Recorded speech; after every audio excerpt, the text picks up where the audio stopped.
Assalamualaikum warahmatullahi wabarakatuh. Alhamdulillahirabbil alamin. Wassalatu wassalamu ala asrofil anbiya'i wal mursalin wa ala alihi washabihi ajmain, amma ba'du.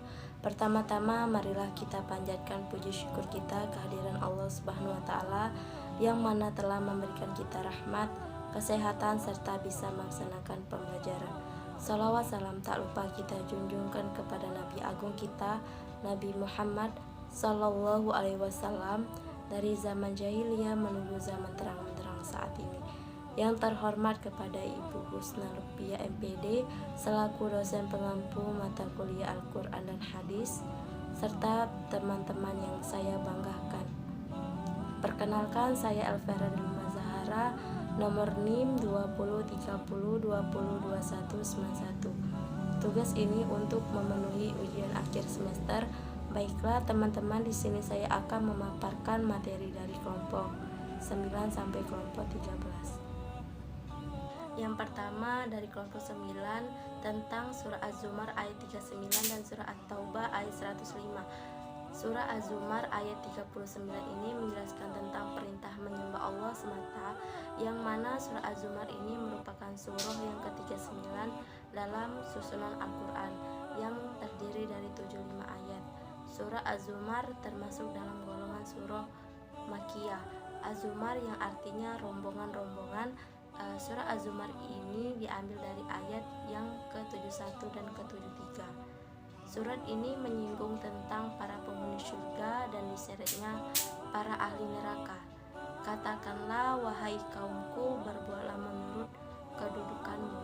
Sesungguhnya aku pun berbuat demikian. Ayat di atas menjelaskan bahwa untuk bekerja sesuai dengan cara dan metode kita sendiri, yakini sesuai dengan caramu. Selain itu, ayat ini mengandung ancaman dan peringatan. Nabi Muhammad Sallallahu Alaihi Wasallam ketika berhadapan dengan orang-orang musyrikin di Mekah dan yang menyembah berhala.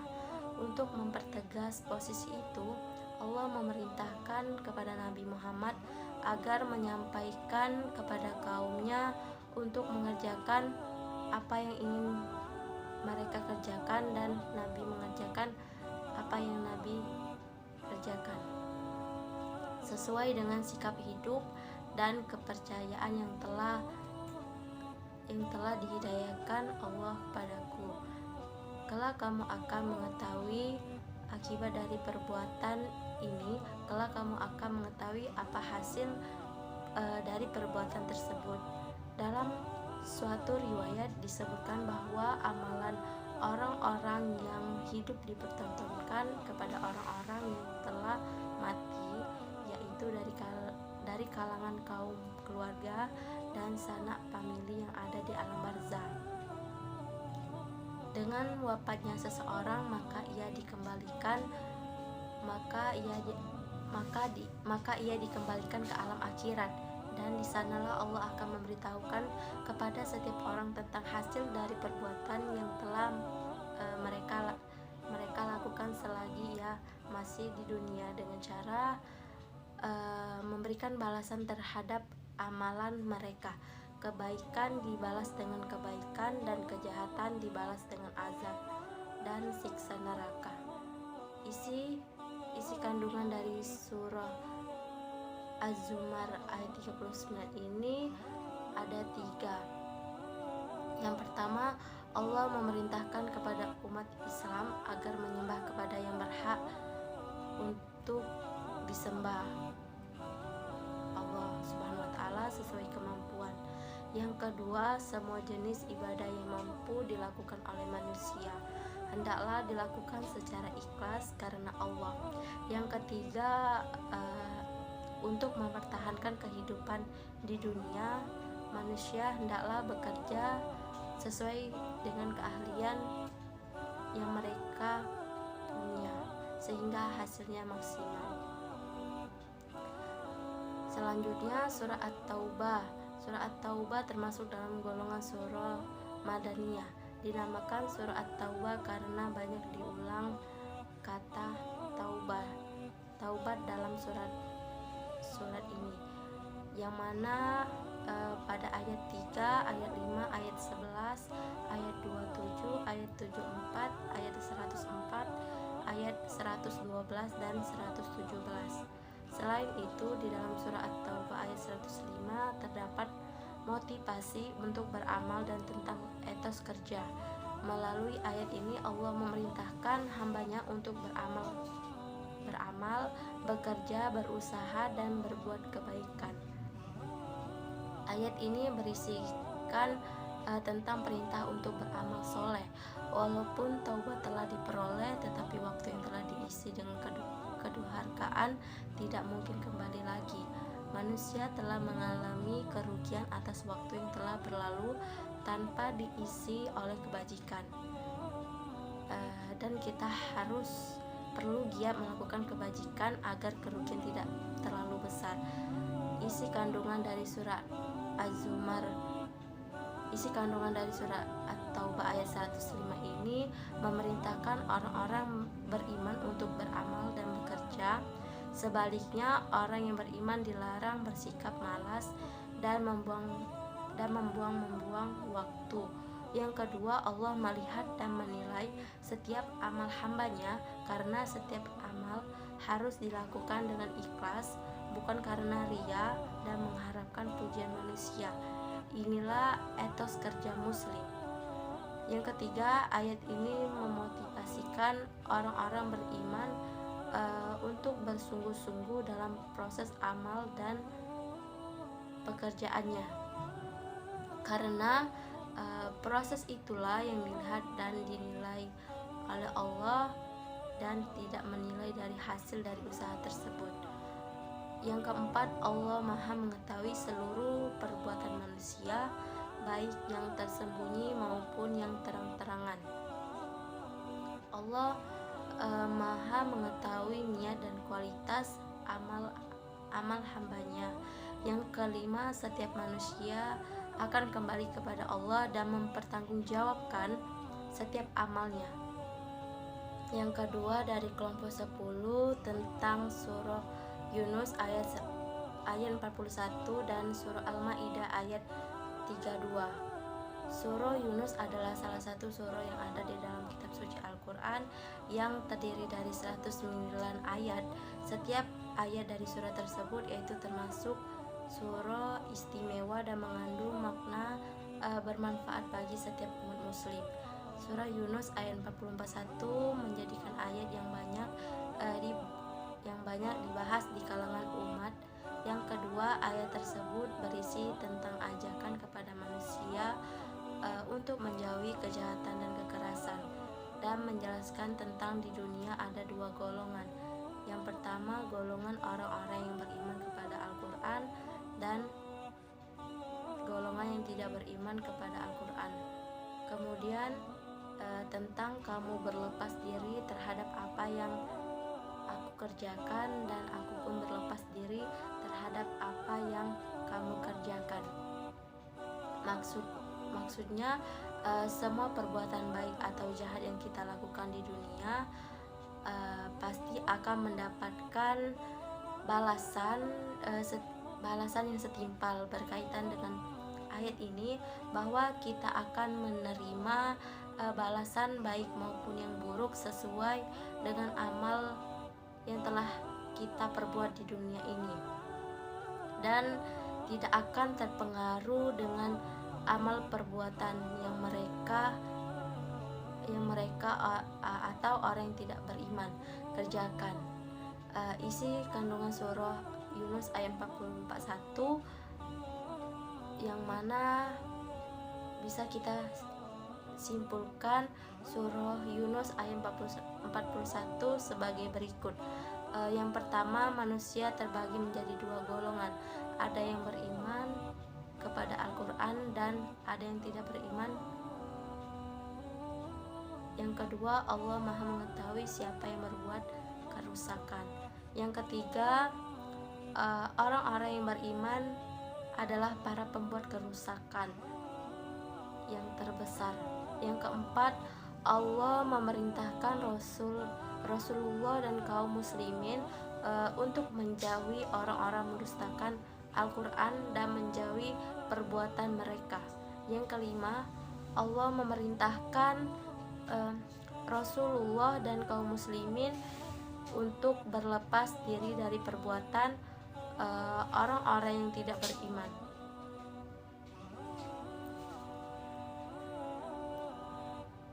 Surah Al-Maidah ayat 32 adalah ayat-ayat yang mengajarkan untuk menjaga kehidupan dan menghindarkan diri dari tindakan kekerasan. Ayat tersebut adalah kecaman untuk tidak membunuh, dan karakteristik dari penafsiran Ibnu Katsir adalah setelah datang bukti nyata dan banyak di antara mereka melampaui batas, namun setelah mereka mengetahui hal itu mereka sadar, sehingga demikian itu adalah celaan dan kecaman atas pelanggaran mereka untuk tidak mengulangi perbuatan tersebut. Adapun kandungan dari surah Al-Maidah ayat 32, yang pertama membunuh adalah dosa besar. Membunuh satu orang tanpa alasan yang dibenarkan, dosanya seakan-akan membunuh manusia seluruhnya. Yang kedua, memelihara nyawa manusia adalah pahala besar. Memelihara satu nyawa seakan-akan memelihara kehidupan manusia seluruhnya. Yang ketiga, ayat ini menunjukkan Islam mengajarkan untuk menjaga kehidupan dan menjauhi tindakan kekerasan. Yang keempat, Allah telah mengutus para rasul dengan membawa keterangan yang nyata dan termasuk mengajarkan untuk menjaga kehidupan dan memperingatkan agar menjauhi tindakan kejahatan. Yang kelima, banyak di antara Bani Israel yang melampaui batas meskipun mereka telah mengetahui apa yang dilarang oleh Allah. Yang keenam, ayat ini juga berisi tentang hinaan dan kecaman atas Bani Israel yang suka melampaui batas dan sering membunuh tanpa sebab yang dibenarkan. Kelompok 11 tentang surah Al-Imran ayat 190 sampai 191 dan surah Al-Imran ayat 159.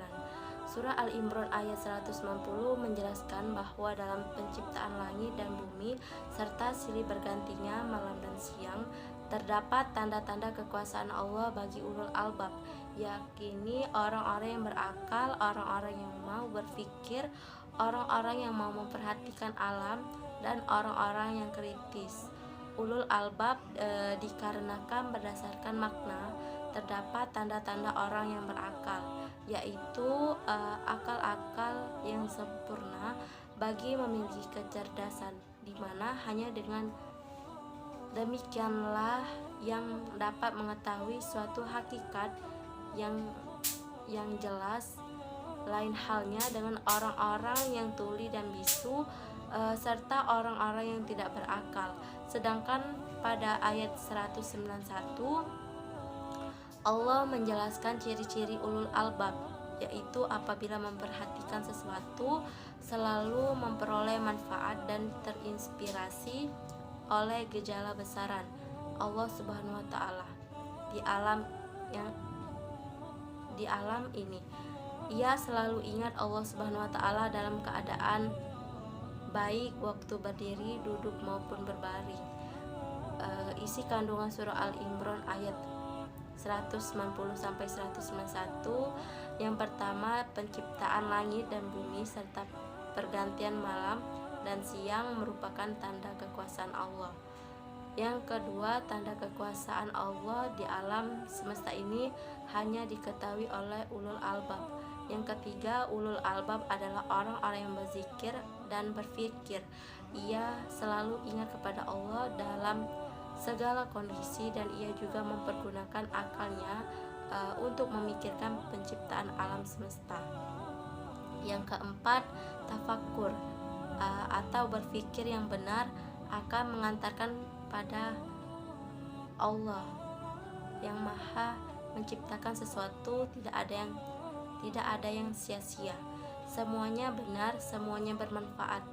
Yang kelima, tafakkur atau berpikir yang benar juga melahirkan kedekatan kepada Allah dan memperbanyak doa kepadanya. Perilaku yang mencerminkan surah Al-Imran ayat 190 sampai 191 ini dan berikut beberapa contoh perilaku yang mencerminkan surah Al-Imran ayat 190 sampai 191. Yang pertama, mentafakuri atau memikirkan ayat-ayat Allah dengan cara tadabbur alam. Yang kedua, selalu zikir mengingat Allah dalam keadaan apapun, baik itu duduk, berdiri, berbaring, susah ataupun bahagia, tetap selalu zikrullah. Yang ketiga, mencari hikmah di balik diciptakannya pergantian siang dan malam serta seluruh yang ada di alam ini. Yang keempat, benar-benar memanfaatkan waktu, yaitu siang untuk kerja dan malam untuk istirahat. Yang kelima, selalu menghambakan diri kepada Allah Subhanahu wa taala. Surah Al-Imran ayat 159 ini menunjukkan sikap sabar, lemah lembut, rasa rahmat, belas kasihan, dan cinta kasih Rasulullah SAW dalam memimpin. Sikap lemah lembut yang diperlakukan Rasulullah SAW itu disebabkan karena beliau memandang perang bukan sebagai tujuan, melainkan hanya sarana atau media. Tujuan utama perjuangan Rasulullah SAW yaitu mengajak masyarakat untuk mengamalkan ajaran Islam dan menciptakan kehidupan yang tertib dan damai. Surah ini juga secara umum juga berisi tentang prinsip dakwah dalam Islam. Isi kandungan dari surah Al-Imran ayat 159 ini, yang pertama, Rasulullah memiliki sifat lemah lembut dan sifat itu disebabkan oleh rahmat Allah.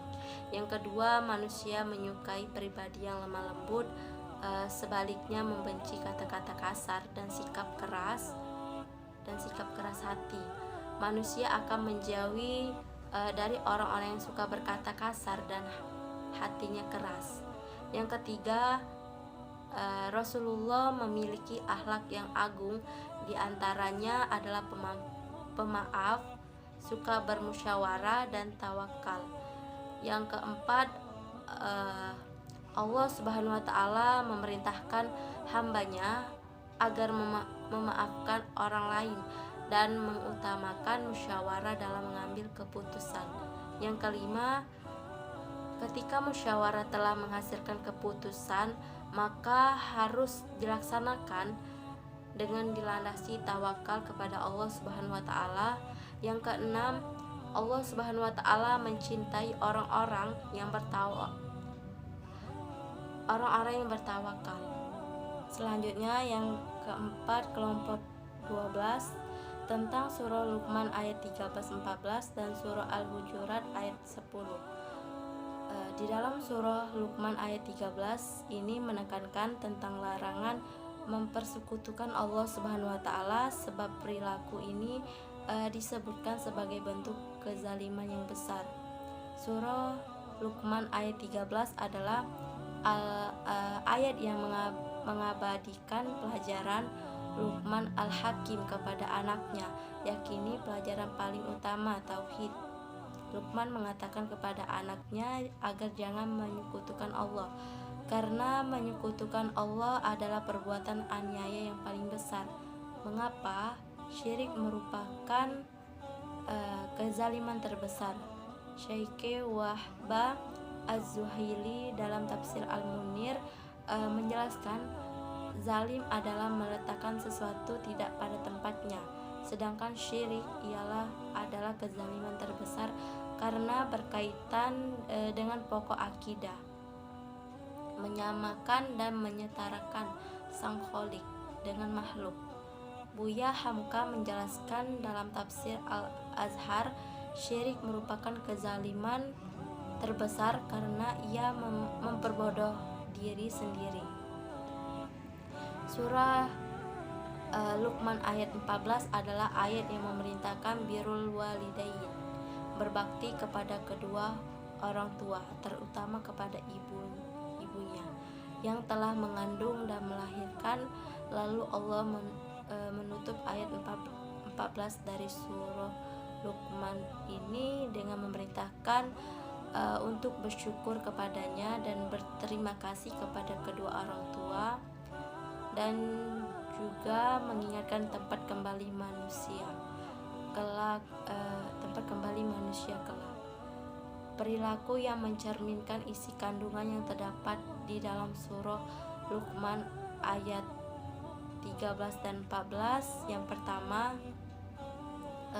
perilaku seseorang yang selalu menyembah kepada Allah dalam kehidupan sehari-hari. Yang kedua, perilaku seseorang yang tidak menyembah kepada selain Allah.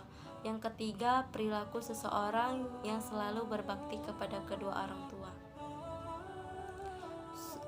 Selanjutnya, surah Al-Hujurat ayat 10 ini merupakan surah ke-49 dalam Al-Quran. Surah ini terdiri dari 18 ayat dan tergolong ke dalam surah Madaniyah. Secara garis besar, surah Al-Hujurat mengisikan tentang pesan-pesan dalam kehidupan sosial di masyarakat.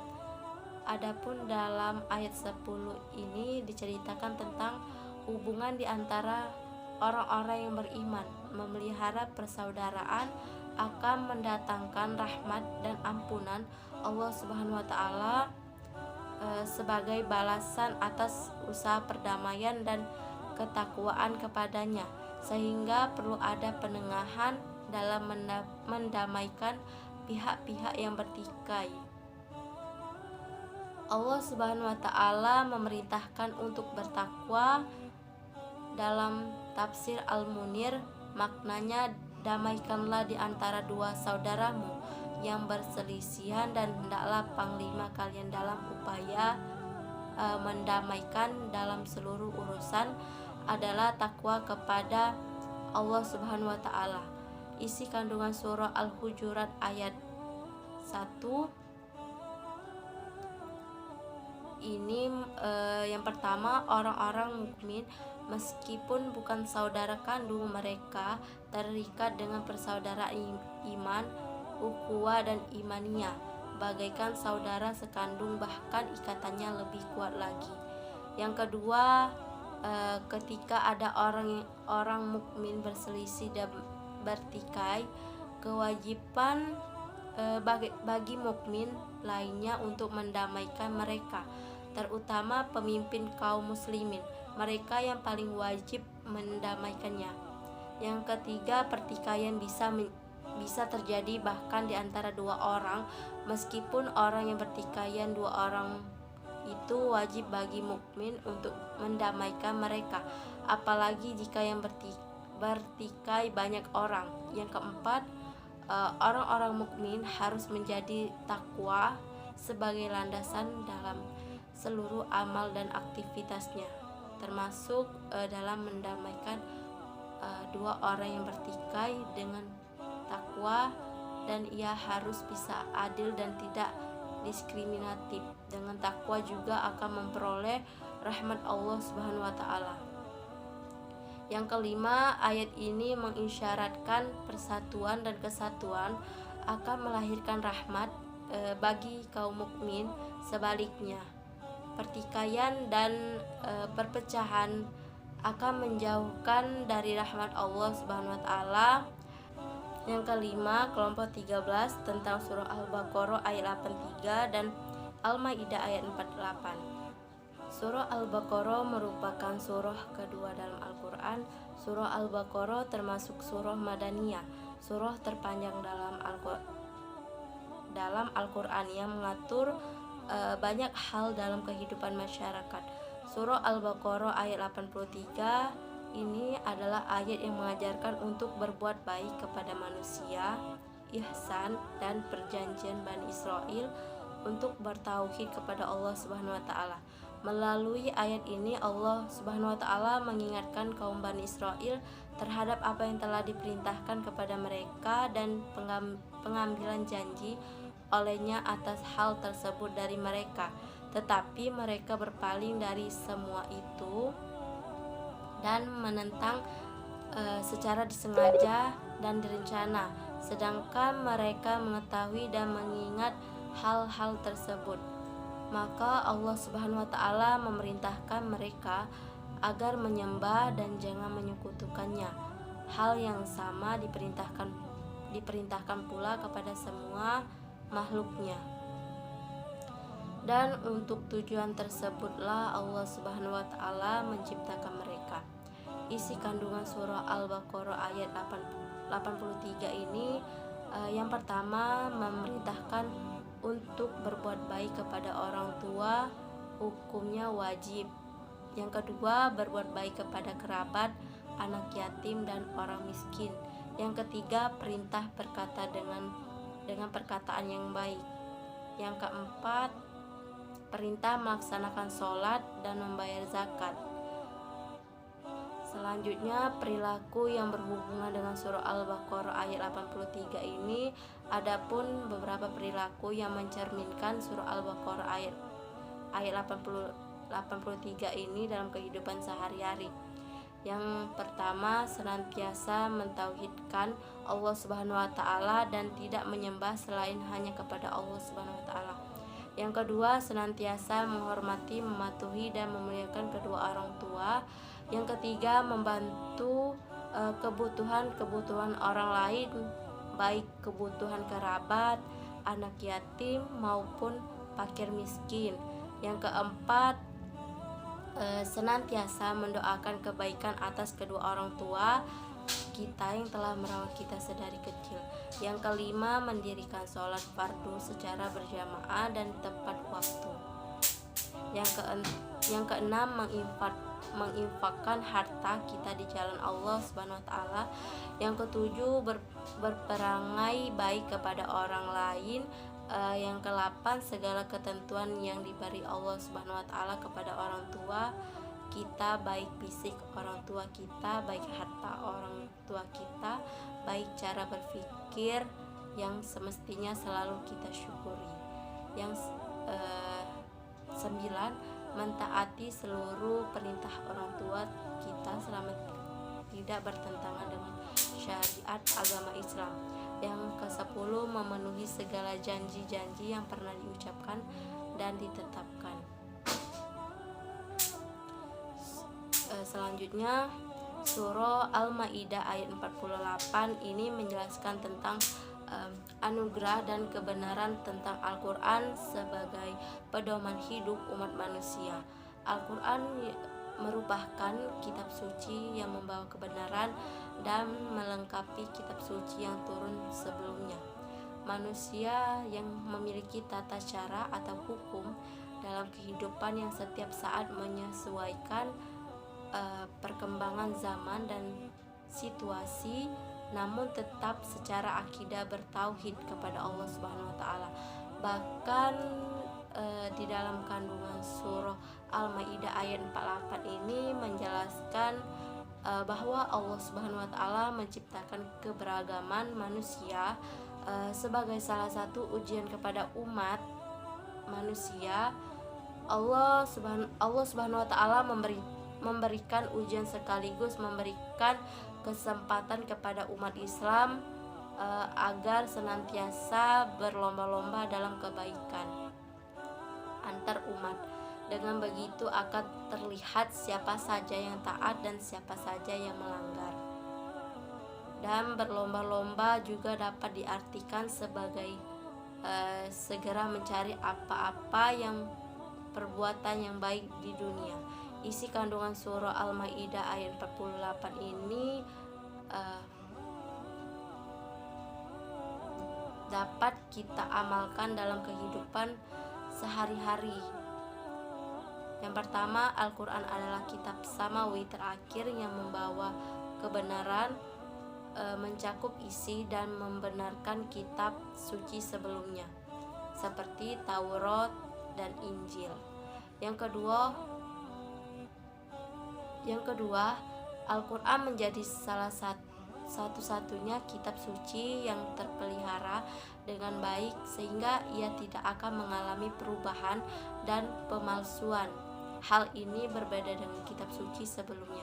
Yang ketiga, perintah kepada setiap muslim agar memutuskan perkara dengan hukum yang ditetapkan oleh Allah Subhanahu wa taala yang terdapat dalam Al-Quran.